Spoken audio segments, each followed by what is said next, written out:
একটি অবতল দর্পণ বস্তু থেকে 32 সেন্টিমিটার দূরে অক্ষের উপর 3 গুণ বিবর্ধিত সমশীর্ষ একটি প্রতিবিম্ব গঠন করলে দর্পণের ফোকাস দূরত্ব কত হবে? তাহলে দেখো একটা অবতল দর্পণের কথা বলা হচ্ছে। সাপোজ মনে করি এটা একটা অবতল দর্পণ। ওকে, এটা অক্ষের প্রধান অক্ষ মেনে নিলাম, এ পি বি। দেখো এইটা প্রথম আমরা এঁকে নেবো, তাহলে আমাদের বুঝতে সুবিধা হবে, তারপর কোশ্চেনটা পড়লে সুবিধা হবে। তো অবতল দর্পণ বলছে বস্তু থেকে 32 সেন্টিমিটার দূরে অক্ষের উপর 3 গুণ বিবর্ধিত সমশীর্ষ প্রতিবিম্ব। দেখো খেয়াল করো, এখানে কি বলছে? সমশীর্ষ প্রতিবিম্ব বলছে। তাহলে সমশীর্ষ প্রতিবিম্ব অবতল দর্পণের ক্ষেত্রে এই দিকে সৃষ্টি হয়। তার মানে অবশ্যই বস্তু এরকম কোন একটা জায়গায় আছে, আর 3 গুণ বিবর্ধিত প্রতিবিম্ব এইখানে কোথাও একটা সৃষ্টি হয়েছে। ওকে, দর্পণের ফোকাস দৈর্ঘ্য নির্ণয় করতে হবে। তাহলে কি দেওয়া আছে দেখো, অবতল দর্পণ বস্তু থেকে 32 সেন্টিমিটার দূরে অক্ষের উপর 3 গুণ, বস্তু থেকে 32 সেন্টিমিটার, তার মানে এই ডিস্টেন্সটা আমাদের 32 সেন্টিমিটার দেওয়া আছে। দেখো এই গিভেন কি রয়েছে? U plus v equal to 32 নয়, u plus v equal to 32। দেখো এইটা আমি ইকুয়েশন নাম্বার 1 বলছি। নেক্সট কি বলছে দেখো, 3 গুণ বিবর্ধিত সমশীর্ষ প্রতিবিম্ব।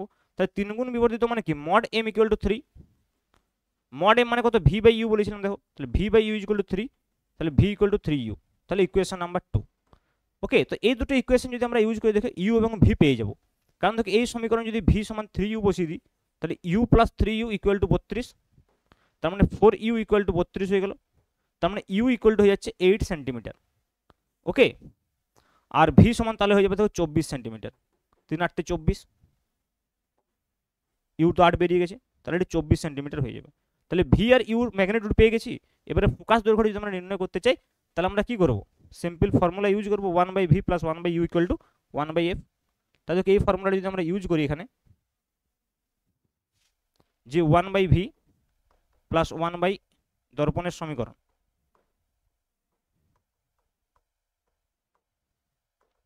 দর্পণের সমীকরণ কি ছিল? 1/v plus 1/u equal to 1/f।